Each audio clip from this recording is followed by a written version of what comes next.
Good morning and thank you for tuning into your come up. Today we're going to have a conversation here with Daniel Algazi. Just want to give you guys a quick disclaimer. We are not professionals. We're just two millennials on YouTube. Just take this video as educational purposes. With that being said, we'll get right to it. Good morning, man. How you doing today? Morning. How's it going? Pretty good, man. Thank you. As far as the mask goes, he is safe. I'm safe. It's just for the topic of this question right here, for people to help prevent from contracting COVID.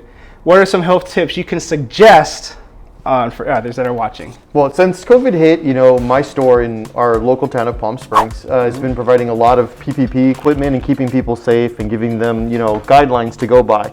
And so far it's been working really well. All of our clients, haven't caught COVID, they've been keeping really safe, and, basically we're working their everyday lives and just keep going. The number one things that we recommend is glasses. They don't need to be these glasses. They can be any glasses. You can have sunglasses, you can have regular eye-seeing glasses, any type of glasses. Glasses are really important because one of the number one ways you actually can catch like COVID or a cold or a flu or anything like that is through your eye pores. They teach you that in a bunch of medical schools and training and stuff like that. So wearing glasses when you go out, it's really important. So they almost look like the Google glasses. Yeah, well, these ones are these are just like $5 glasses that you get at like Home Depot. So any glasses will work. You can go to the dollar store and get sunglasses, and those are fine too. But wearing those is really important. The second thing that we always recommend people do is wear gloves. Basically, you're touching a bunch of things, and you touch your face, or you touch different objects. If you wear gloves, one, they help you stop touching your face because then you feel this rubbery texture on your face. Right. So you tend to touch your face less. Two, you can clean the gloves, sanitize them just like you do your hands. I mean, a lot of people don't sanitize enough because their hands start getting porous or feeling funny or they got a cut on their hand. With gloves, you can do it as many times as you want. So you put on gloves when you go out in the day, do whatever you got to do, you take them off, you throw them away. It's a nice way to stay safe. And washing your hands is always very important. Sanitizer, very important. Or when you're putting gas in your car, always having a set of gloves because you don't know how many hands are touching that gas pump. And no one washes their hands when they touch a gas pump. And if they're sick, they're still going to go pump gas. You know what I mean? Like someone that has COVID still probably going to go get gas to go get takeout. So it's a really good idea. The last thing is masks. You can see the mask that I'm wearing. This is an N95 mask. In our store and on our site, we have a site called Rated Comics. We have N95 and KN95 masks. A lot of people are like, what's the difference? KN95 masks are certified through the European nation, China, stuff like that. N95 masks are certified through the United States. The protections are almost identical. So a good mask is super important. The way to test to see if you have a good mask is we use the water test. If you pour water in your mask and it leaks, it's not a good mask. It doesn't matter what kind of mask you are wearing. If it leaks or absorbs the water, it's not a good mask. The way COVID spreads is through water droplets. And if water penetrates your mask, it's not going to stop a water droplet from you breathing it in. And it absorbs the water. Basically, the COVID particles are attaching to your mask and you're breathing them in until you actually get sick. That's one of the number one thing people are doing incorrectly is they're putting on like fabric masks because they feel better on your face. Or these trendy looking masks. Exactly. Those don't actually protect you from anything though. They protect you from looking silly, I guess. They protect you from getting a ticket when you go in the store. When you get water like this and you pour it in a mask, you can see there's no leakage. It doesn't matter how much water you pour in it or how long the water stays in the mask. This mask should not be leaking. Let's show it to the camera so we... You're gonna see in that mask right there, there's some water. It's like Noah's Ark. And there's no leaks around the seams whatsoever. It's not dripping. You can keep it in here for hours.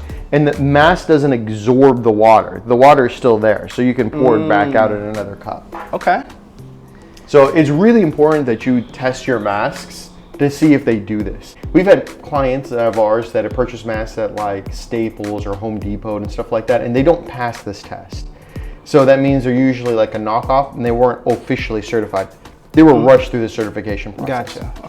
Just get a little bit of water and test your mask. Once you're done, just pour it out, dry it off a little bit and use it again. I did not know that. Yeah, it's definitely a good thing to do, know, and test. Just don't pour that water on my mics. Other things that you can do to keep safe is one of the major things to clean masks is you wait 7 days. If you put it aside in your house, wait 7 days, COVID will die on it, you can use it again. Okay. And just wait that 7-day period. So get a couple masks and rotate them out, or have a UV light. Oh, that's what I was going to ask you about, the UV light. Okay. Yeah, UV lights are really good. It has to be UVC. It's not a standard UV, it's a UVC light. Okay.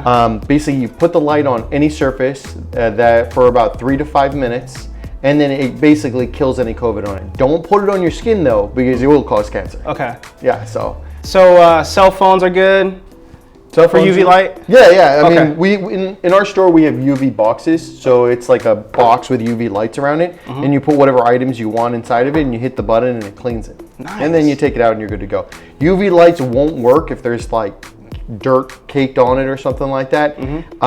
One of the other problems that people keep saying is like you put on a mask, you can get other diseases, or you get like lung problems and things. Well, if your mask is dirty, don't put it back on your face. Right. It doesn't matter if it doesn't have COVID on it. It has a lot of other stuff on it.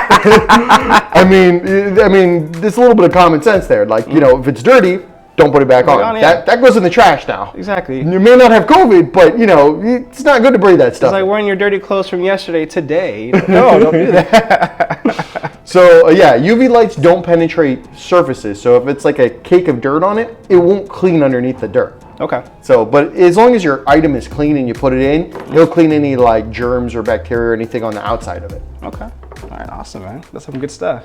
So, Daniel, I mean, back when I was in college in 2006, I had a job, part-time job, and I was always told to set aside at least $100 a month in an account, Roth, index funds, whatever. And I wish I would have did that.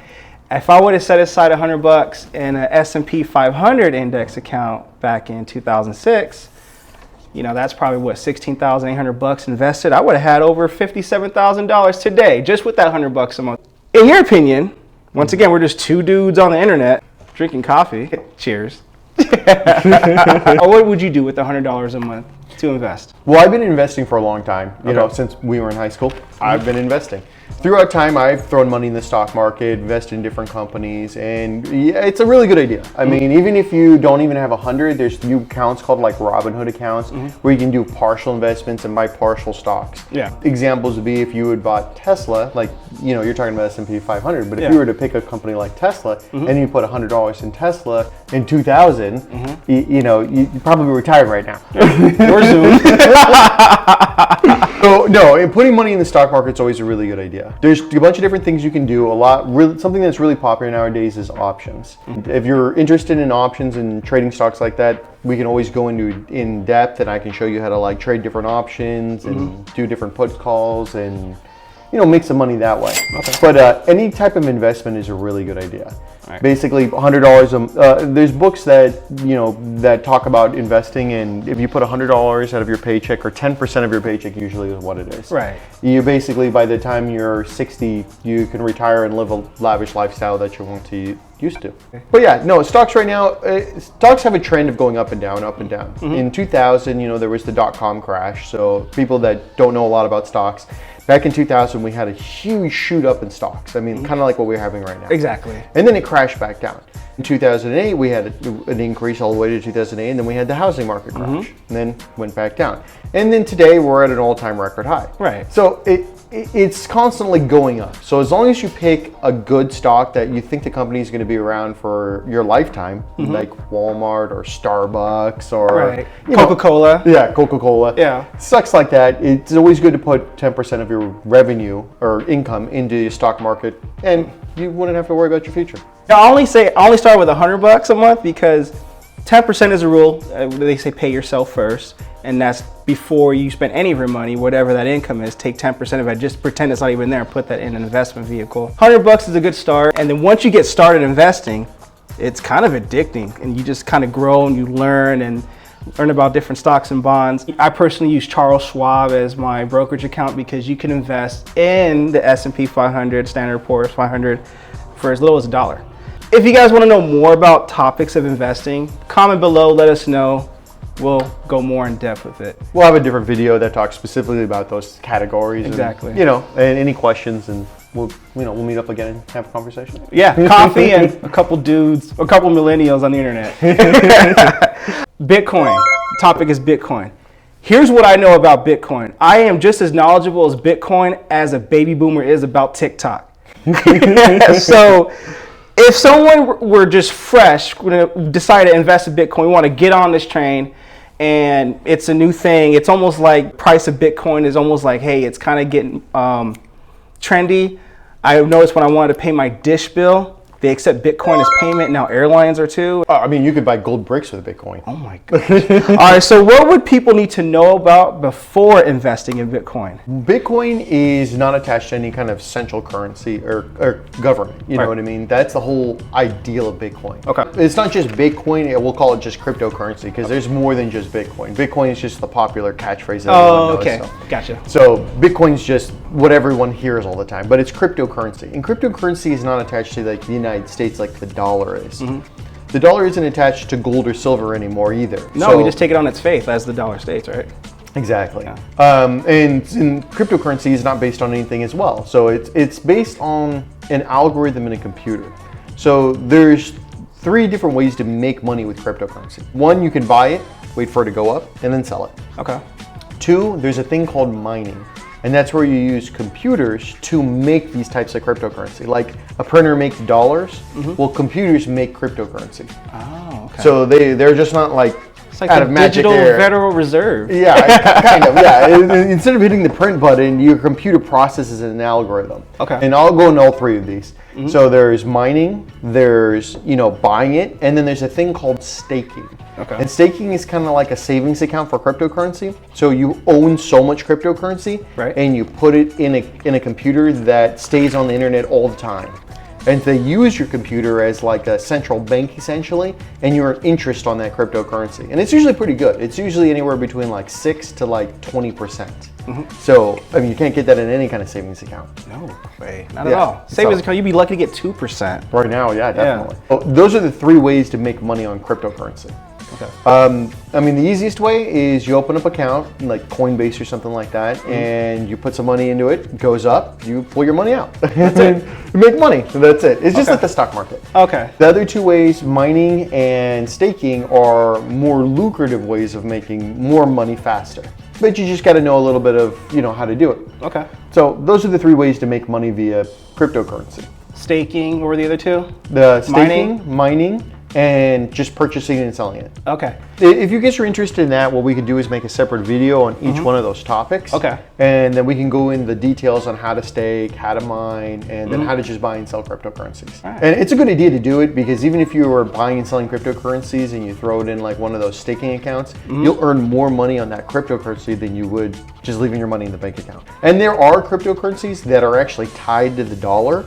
So a crypto coin, like USD crypto coin, is 1-to-1 with the dollar. If you were to take, let's say, $10,000 and put it in the bank account, you're going to earn like 0.05% on your money. Okay. Now, if you were to convert that 10,000 into a crypto coin that's tied to the dollar, so it's a 1-to-1. So 10,000 of these dollars equals 10,000 coins. And put those coins in a staking bank, you'd earn like 5 to 6%. So it doesn't make sense to keep your money in regular dollars when you can convert it into this other currency and actually make a good interest on it.